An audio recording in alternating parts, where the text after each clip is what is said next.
ઓમ સાઈરામ મિત્રો. દૈનંદિન સાઈ બોધ. 16 ફેબ્રુઆરી.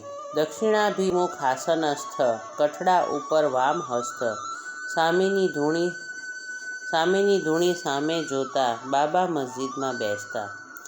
બાબા કોથળાના આસન પર દક્ષિણ તરફ મોઢું કરીને ડાબો હાથ કઠડા ઉપર મૂકીને સામેની ધૂણી તરફ સતત નજર કરી મસ્જિદમાં બેસતા. જાણે કે અહંકાર અને અન્ય વાસના સહિત અનેક વૃત્તિ આહુતિઓ તેઓ ધૂણીને અર્પણ કરી રહ્યા છે અને અનેક યુક્તિ પ્રયુક્તિથી તેઓ સઘળી પ્રપંચ વૃત્તિઓનું દહન ધૂણીમાં કરે છે. ધૂણીના તે પ્રખર હોમકુંડ પર જ્ઞાનાભિમાનનો ઝંડો ફરકતો અને બાબાના મોઢેથી સતત અલ્લાહ માલિકનો અખંડ જાપ ચાલતો. બે નાની ઓરડીઓ જેટલી જગ્યાની તે મસ્જિદ હતી, ત્યાં જ તેઓ બેસતા, ઉઠતા અને સર્વ લોકોને મળતા. ગાદી તકિયા વગેરે તો પછીથી આવ્યા. શરૂઆતમાં તેમની પાસે જતા લોકોને બીક લાગતી.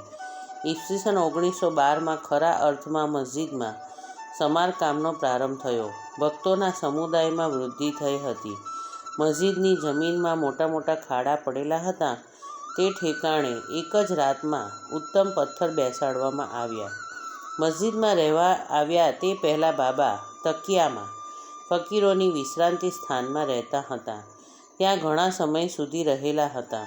પગમાં ઘૂંઘર બાંધીને ખંજરીના તાલે બાબા અતિ સુંદર નાચતા અને પ્રેમથી મધુર ગીતો પણ ગાતા.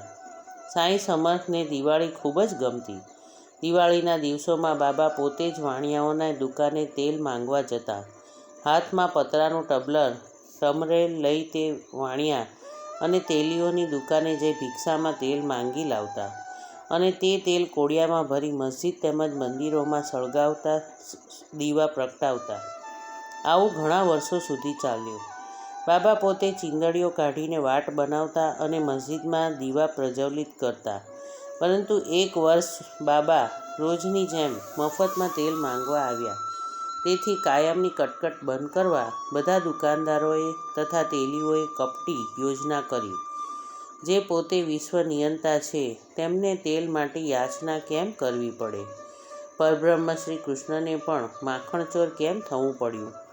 એકવાર માનવ યોનિનો સ્વીકાર કરો એટલે તે માનવ કર્મમાંથી જ જીવનના સિદ્ધાંત સામાન્ય જનોને દ્રષ્ટાંત સ્વરૂપે બતાવવા પડે છે. સંત તુકારામ કહે છે કે કલ્પતરુ રાતોરાત પાષાણોને પણ સોનાનો પર્વત કરે છે. ઓમ સાઈરામ.